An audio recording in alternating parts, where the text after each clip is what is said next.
The acorn squash that could. I was really impressed how it grew. It was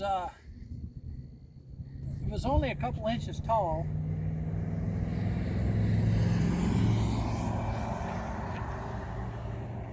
and I didn't really think it would make it. Barton said, "Yeah, let's go ahead and plant it," and I wanted to plant it, but to give it a chance. So this plant turned out to do about 23 acorns, and that really shocked me because I didn't think it could catch up with the plants that was already up there a foot or two. So this plant is the plant that could. Acorn squash is a very vibrant plant, and it was planted in the horse manure, of course. I was glad for that. Let's go look at the cucumbers.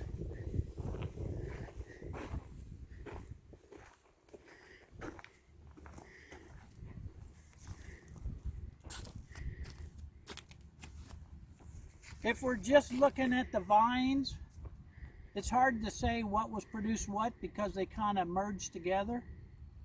But I'm going to say that putting that cardboard over the dirt to hold the moisture in actually was a better benefit than not putting it, because the growth pattern on this side, it did seem to produce a tremendous amount.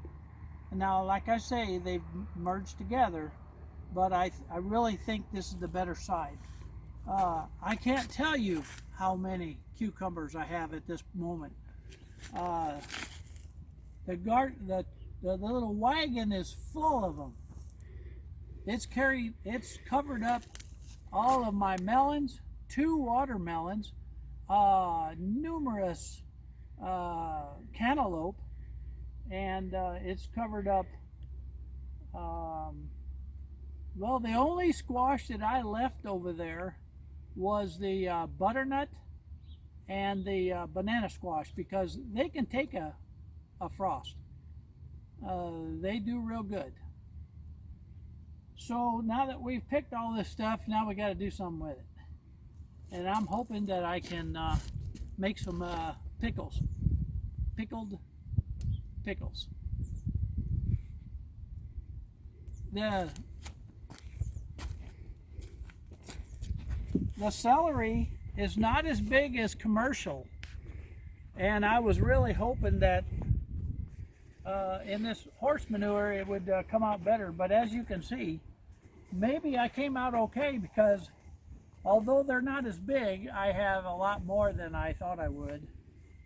And so what we're planning on doing is cutting these into chunks and drying them. In the past, what I've done is ground them into powder. This year we're going to try to cut them into chunks and just leave them chunks, so that when we add them to our soups, you got something you can bite. And you can see the acorns.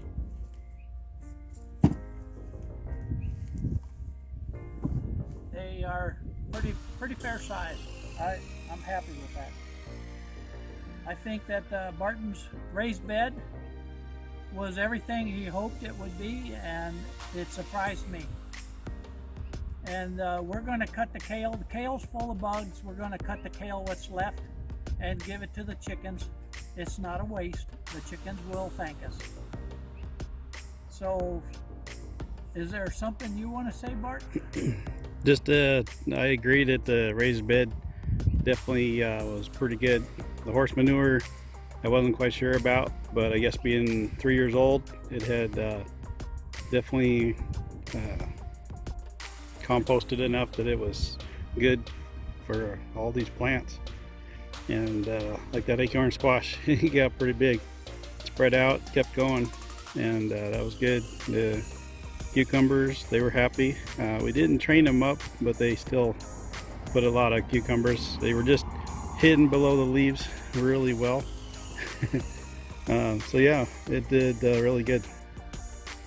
I'm surprised this whole garden did as good as it did, considering that once we set it, we pretty much left it. The watering system that you developed, automatic watering system, just takes care of the garden. All I had to do, and the rest of us, Ellie was here and the kids were here. They helped weed, and that was the most critical time through July. In August, most of the soft weeds die off here in Sand Hollow, in the Idaho area. And then the hard weeds, the ones like the puncture weed, the goat heads, obviously some of the button weed, things that just don't require water. So this garden did great, and as you can see in the dirt right around this wagon, is that it's maintaining pretty good. We rotor-tilled this up in the spring, and it's still almost weedless. There's a few weeds, but not that much. So I'd say that the garden was successful, and it was not necessarily all our, what we've done. I think God was good to us to take care of it, and the system that we have seems to work well.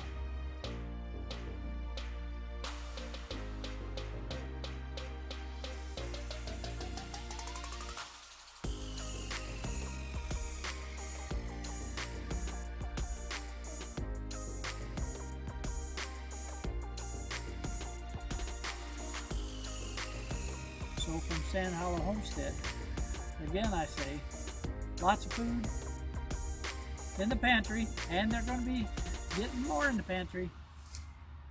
We'll see you at supper time. Bye now.